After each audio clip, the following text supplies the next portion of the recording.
திமுகவை அழிக்கணும், திமுக ஒழிக்கணும், திமுக ஒழிக்கிறது அழிக்கலாம் அப்புறம் வச்சுக்கோங்கய்யா.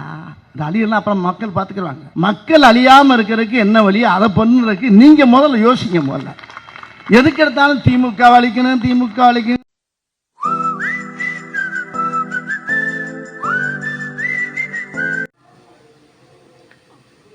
வடிவேலு ஐயா, வடிவேலு வயசுக்கு ஏற்ற பேச்சே இல்லை.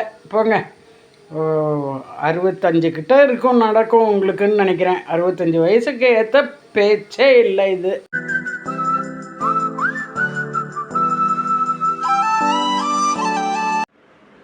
வணக்கம் மக்கள் சக்தி நேயர்களே. இந்த காணொலியில் நான் வடிவேலு அவர்கள் பேசிய பேச்சிற்கு பதில் கொடுக்குறேன். அதில் எங்கேயாவது கொஞ்சம் கோபத்தில், கொஞ்சம் உணர்ச்சி வசத்தில், ஒருமையில் பேசியிருந்தால் மன்னித்து கொள்ளுங்கள் வடிவேலு அவர்களே. அதுவும் இல்லாமல் இப்போ நீங்கள் சொன்னீங்கல்ல, கட்சி திமுக கட்சியை பற்றி நீங்கள் பேசினீங்க. அதுக்கு நான் பதில் கொடுக்கறதுனால நான் திமுக கட்சிக்கு எதிரியெல்லாம் கிடையாது. அதே மாதிரி நான் தவேக கட்சிக்கு பதில் கூறுறதுனால எதிரி கிடையாது. எல்லா கட்சியும் அனலைஸ் பண்ணி மக்களுக்கு உண்மையை கொண்டு போய் சேர்க்கறதுக்கு தான் நான் பேசின்னு இருக்கேன். அதுவும் இல்லாமல் வெறுமனே மேலோட்டமாக ஒவ்வொரு கட்சியை பற்றியும் புகழ்ந்து பேசினா மக்களுக்கு போய் விஷயம் தெரிவிக்க வேண்டாமா? நீங்கள் என்னடானாக்க திமுக கட்சி தஞ்சாவூர் கோபுரம் போல் ஒசந்து கிடக்குங்கிறீங்க. அவங்களுக்கோ கோயில் பிடிக்காது. அது மாதிரி கட்சியோடலாம் தான் கூட்டணியாக இருக்காங்க. அவங்க தனிப்பட்டு தஞ்சாவூர் கோபுரமாக வரலைங்கிறதும் தெரியும். அந்த மாதிரியான பேச்சுகளுக்கு தான் நான் இங்கே பதில் சொல்கிறேன். நான் என்ன சொல்கிறேன், மக்களுக்கு இது மாதிரி தஞ்சாவூர் கோபுரமாக வளர்ந்துருக்கு, ஆலமரமாக வளர்ந்துருக்குன்னு சொல்கிற கட்சியெல்லாம் கிட்டக்க சீந்தவே சீந்தாதீங்க. புதுசாக வர கட்சிக்கும் சீந்தாதீங்க. ஏன்னா அவங்கெல்லாம் பெருசாக நடிகனாக பெருசாக பிம்பத்தை காட்டுறவங்கெல்லாம் பின்னாடி புதுசுன்னா இருக்கும். சாதாரணமாக வரவங்க எல்லாம் பாருங்கள், கூட்டணி வச்சுக்காமல் நான் மட்டும்தான் நிற்பேன்னு 4-5 வருஷமாக 4-5 வாட்டி நின்று நல்லா தன்னுடைய ஓட்டை காட்டுறாங்க பாருங்கள்.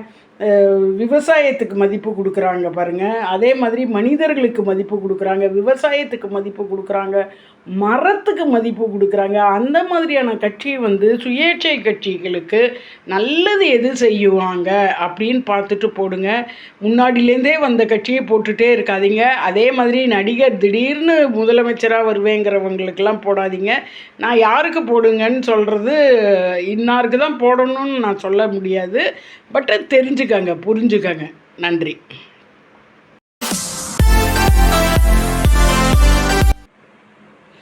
இந்த வடிவேலு பாருங்கள், மக்களை முட்டாளாகவே நினச்சின்னு இருக்காங்க. மக்கள் ஏற்கனவே அவர் பேசின பேச்சுக்கு அவ்வளோ பெரிய தண்டனை கொடுத்துருக்காங்க.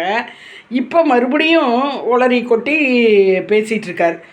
ஒரு 2 பாயிண்ட்டை வச்சு அதை மாற்றி மாற்றி பேசிகிட்ருக்காரே வழிய அவருக்கு என்ன பேசுகிறதுன்னு தெரியல. காமெடி பீஸாக ரியல் லைஃப்பில் பயங்கர காமெடி பீஸாக போய் அதுவும் நொறுங்கி போய் இருக்கார். என்னென்னவெல்லாம் பேசிகிட்ருக்கார். அவர் பேச்சுக்கு ஆக்சுவலாக மரியாதை கொடுத்து பதில் கொடுக்கக்கூடாது. இருந்தாலும் பதில் கொடுக்கலாம் நம்மளுடைய சேனலில் பாருங்கள்.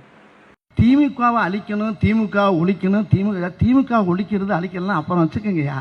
இந்த அழியெல்லாம் அப்புறம் மக்கள் பார்த்துக்கிறாங்க. மக்கள் அழியாமல் இருக்கிறதுக்கு என்ன வழியோ அதை பண்ணுறதுக்கு நீங்கள் முதல்ல யோசிங்க. முதல்ல எதுக்கு எடுத்தாலும் திமுக அழிக்கணும், திமுக அழிக்கணும், திமுக இதே சொன்னவனை பூராமே காணாமடா அப்போ சண்டாளைங்களா.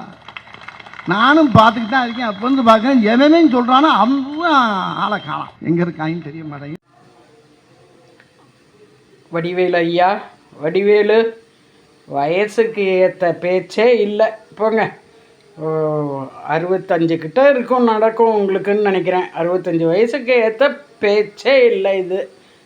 ஏற்கனவே நீங்கள் இவங்களுக்காக பேசி நல்ல அடி, அது மரண அடி வாங்கினீங்க. மறுபடியும் என்னவோ அங்கேருந்து எழுந்துக்க முடியல, அங்கே வரவே முடியல. இப்போ மறுபடியும் என்னவோ திமுக அழிக்கணும்னு யார் நினச்சாங்க? திமுக ஒழுங்காக ஆளணும்னு தான் நினைக்கிறோம். திமுகவை அழிக்கணும்னு யாரும் நினைக்கல. திமுக ஆளணும்னு தான் எல்லாருமே நினைக்கிறாங்க. அவங்க ஆள மாட்டேங்கிறாங்க.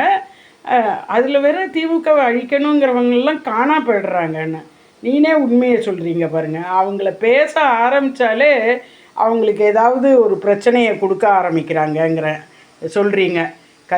அந்த கட்சிக்காக பேசுகிறேன்னு காமெடி பண்ணிகிட்டு இருக்கீங்க.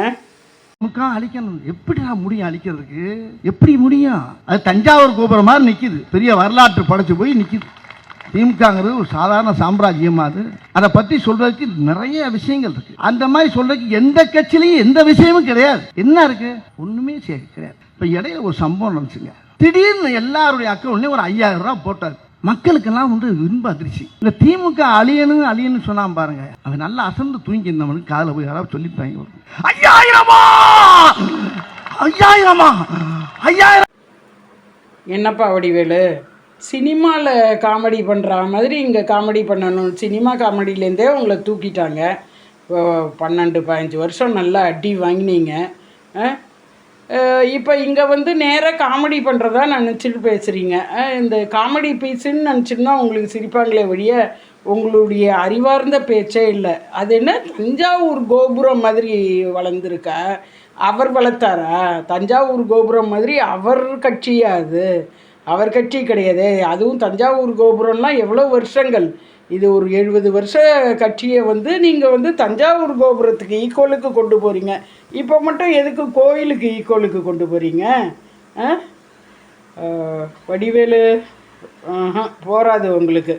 அதுவும் இல்லாமல் 5000 போட்டாங்கன்னு ஒன்று மற்றவங்களாம் 5000மா அப்படின்னு ஜோக் அடிச்சிட்டு இருக்கீங்க. ஒரு பேச சொன்னால் அவர் கட்சி கிடையாதுப்பா இது. இப்போ விஜய்லாம் தன் கட்சி ஆரம்பித்து வந்த ஆளுங்க. அவர் கட்சியில் அவர் ஆரம்பித்து வந்த கட்சினா நீங்கள் இதெல்லாம் சொல்லலாம். தஞ்சாவூர் மாதிரி வளர்ந்துருக்கு, பெரிய கோயில் மாதிரி வளர்ந்துருக்குன்னெலாம்.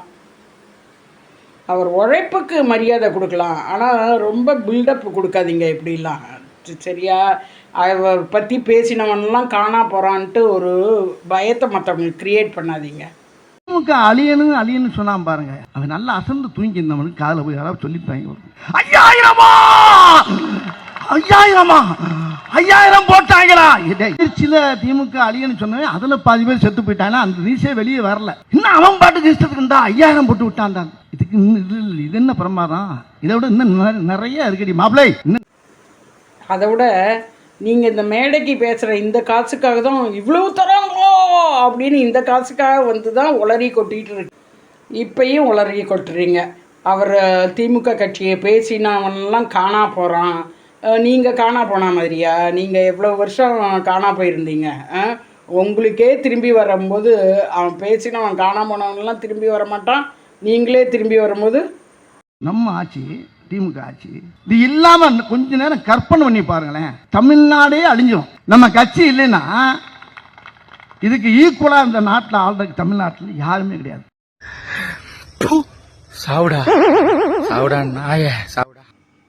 ஐயோ பாவம், இப்படி தான் மக்கள்லாம் உங்களை பார்த்து காரி துப்புறாங்க. அது என்ன தமிழ்நாடே காலியாகுமா? ஏன்பா இவ்வளோ வருஷம் அம்மா ஜெயலலிதா இருந்த போதெல்லாம் எப்படி வளர்ந்துட்டு இருந்தது தமிழ்நாடு? இவர் இல்லைன்னா இப்போ தமிழ்நாடே காலியாகிடும். என்ன இது கருமாந்திர பேச்செல்லாம் பேசுகிறீங்க? நல்ல காசுக்கு கூவுறீங்கப்பா, செம கூவுறீங்க. நல்ல அது என்னவோ சொல்லுவாங்களே ஷூ நெக்கின்னு, இவங்க தான் மற்றவங்க காலில் உழக்கூடாதுன்னு சொல்லுவாங்க. ஆனால் நீங்கள் இப்படி புரண்டு உழறீங்க பாருங்கள். இது என்ன இதோட இன்னும் ஸ்பெஷல். நீங்கள் பின்னாடி நீங்கள் சொல்கிறது பாருங்கள் எவ்வளோ கேவலமாக இருக்குன்னு. ஆள்றதுக்கு தமிழ்நாட்டில் யாருமே கிடையாது. வேற யார் வந்தாலும் அன்றைக்கி தலைவர் சொன்னார் பாருங்க, ஒரு வார்த்தை அருமையாக சொன்னார். அதாவது வேற கட்சின்னு நினச்சிங்கன்னா நம்ம போட்ட திட்டங்கள்லாம் காலி ஆகிடும். அவன் ஒரு சட்டத்தை மாற்றுவான், திட்டத்தை மாற்றுவான், என்னென்னமோ பண்ணி மொத்தத்தில் தமிழ்நாடுங்கிற பேரே தூக்கிடுவாங்க. அவ்வளோதான். ஆமாம், இவர் மட்டும் இருந்தாருன்னா என்ன சொல்லி பண்ணியிருப்பார்? தமிழ்நாடுங்கிற பேரை தூக்கிட்டு கருணாநிதி நாடு, உதயநிதி நாடு, இன்பநிதி நாடுன்னு மாற்றிருப்பார்.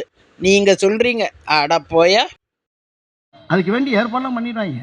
ஏன்னா தட்டி கேட்கறதுக்கு அந்த சைடில் எங்கேயுமே யாருமே இல்லை, நம்ம கட்சியை தவிர. எந்த நெருக்கடியும் சந்திக்கக்கூடிய ஒரே ஒரு தலைவன் தமிழ்நாட்டில் முதல்வர் ஐயா ஸ்டாலின் அவர் தான். எந்த நெருக்கடியும் எந்தனையும் சந்திக்கக்கூடிய அளவுக்கு அவருக்கு தைரியமும் தன்னம்பிக்கையும் அவர் இருக்கு. அவர் ஒரு ஆள் இருக்கனால தான் தமிழ்நாட்டுக்கும் பாதுகாப்பு, தமிழ்நாட்டு மக்களுக்கும் பாதுகாப்பு, தமிழக பெண்களுக்கும் பாதுகாப்பு, மகளிருக்கு பாதுகாப்பு, எல்லா குழந்தைகளுக்கும் பாதுகாப்பு, எல்லா செல்வங்களுக்கும். பெண்களுக்கு அவர் என்ன பாதுகாப்பு கொடுத்துட்டார்? காசு கொடுத்துட்டா பாதுகாப்பு கொடுத்துட்டாருன்னு அர்த்தமா? அண்ணா யூனிவர்சிட்டி யார் அந்த சார், குழந்தைகள் பாலியல் தொல்லை, மாணவிகள் கொலை, இதெல்லாம் எவ்வளவு நடந்திருக்கு இவர் ஆட்சியில்? அதெல்லாம் சொல்ல மாட்டியா? இதெல்லாம் தான் பெண்கள் பாதுகாப்பா? என்னெல்லாம் பேசிகிட்டு கிடக்க நீ? நெருக்கடியெலாம் சமாளிப்பாரா? நெருக்கடி கொடுப்பார் அடுத்தவங்களுக்கு. மதுக்கடையை மூடுன்னு நெருக்கடியை கொடுத்தார். ஆனால் இவர் இது ஆட்சியில் மதுக்கடை மூடலை. நீட்டு தேர்வை ரத்து செய்வேன் அப்படின்னு நெருக்கடி கொடுத்து ஓட்டு வாங்கினார். ஆனால் இவர் ஆட்சியில் அது செய்யலை. என்ன பேச்சு பேசுகிறீங்க? இந்த இன்னொன்று ஒன்று சூப்பராக அப்பா டக்கராக பேசுகிறீங்க பாருங்கள். ஊரே ஒரு பீரியடு சொல்லிச்சு தெரியுமா, நீ அதுக்கெல்லாம் சரிப்பட்டு வர மாட்டேன்னு. அதே மாதிரி நீ அதுக்கெல்லாம் சரிப்பட்டு வர மாட்டேன். எதுக்கெல்லாம் சரிப்பட்டு வர மாட்டேன்னு குழம்பிட்டே கடை. நீ அதுக்கெல்லாம் சரியே பட்டு வர மாட்டேன். 2 லைனை வச்சு அத்தையே பேசின்னு இருக்க. இதில் வேற இந்த ஆட்சி வேறு ஆட்சி வந்துடுச்சுன்னா சட்டத்திட்டங்கள்லாம் மாற்றிடுவாங்களாம். நீ யாரை பயமுத்த சொல்கிறன்னு தெரியுது. இந்த லேடிஸுக்கெல்லாம் 1000 ரூபாய் கொடுக்குறதெல்லாம் நிறுத்திடுவாங்க அப்படி இப்படின்னு சொன்னான்னாக்கா பயந்துட்டு எல்லாரும் ஓட்டு போடுவாங்கன்னு நினச்சிட்டு இருக்கேன். சட்டத்திட்டம் அப்படி என்னப்பா அவர் ரொம்ப இயற்றினார்? சட்டத்திட்டத்தை என்ன கொண்டு வந்தார் அதை மாற்றுறதுக்கு? ஒரு லேபர்ஸுக்கு தொழிலாளர்களுக்கு மணி நேரத்தை கூட்டுவேன்னு சொல்லி வேற சொன்னார். அதுவும் அத்தனை பேரும் போராடின அப்புறம் அவரால் அதை செயல்படுத்த முடியல. இப்படிப்பட்ட ஆளெல்லாம் வந்தால் தொழிலாளர்களுக்கெல்லாம் என்ன வாழ்க்கையில் நிம்மதி கிடச்சிரும்? இந்த மட்டும் பேசுவேன். அந்த கட்சி வரலைனாக்கா அவ்வளோதான் போச்சு, அந்த கட்சி வரலைன்னா அவ்வளோதான் போச்சு. இந்த வார்த்தைக்கு மேலே அந்த கட்சி என்னத்தை பண்ணாங்கன்னு நீ சொன்ன? ஏதோ காசை தூக்கி போட்டாங்கன்னு சொன்னேன், அவ்வளோதான். வேறு அந்த கட்சி என்ன பண்ணாங்கன்னு நல்ல அதுக்கெல்லாம் சரிப்பட்டு வர மாட்டேன். நீ இதெல்லாம் பேசிட்டு மறுபடியும் காணா போயிட்டு இல்லாமல் இரு, ஒழுங்காக இரு. கட்சி மட்டும் இல்லைண்ணா, சத்தியமாக சொல்கிறேங்க, என் தாய் மேலே சத்தியமாக சொல்கிறேன், நம்மளுக்கெல்லாம் கேடுகாலமாயிரும், கொன்னுடுவாங்க. பாரு எவ்வளோ கேவலமாக பேசுகிற பாரு. ஒரு கட்சிக்கு தாயையே அடகு வச்சு தாய் மேலே சத்தியம் போடுற தேவையில்லாமல், அதில் வேற இந்த கட்சி இல்லைன்னா கொன்னுருவாங்களா? உன்னை ஏற்கனவே விஜயகாந்த் பேசினதுக்கு எல்லாத்துக்கும் கொன்று இருக்கணும். அதுதான் ஆக போகுது பாரு உனக்கு. நான் இப்போ திமுக கட்சியை பேசுகிறதுனால எங்களை காணா போக வைக்க முடியாது. ஏன்னா நீங்கள் திமுக கட்சிக்காக நீங்கள் பேசும்போது மக்களுக்காக நாங்கள் பேசுகிறோம். ஜாக்கிரதையாக நீங்கள் இருங்க, கொண்டுருவாங்க. ஆமாம், இப்படிலாம் கேவலமாக எச்ச காசுக்களாகலாம் பேசின்னு இருந்தீங்கன்னா கொண்டுருவாங்க. யார்? கடவுளே.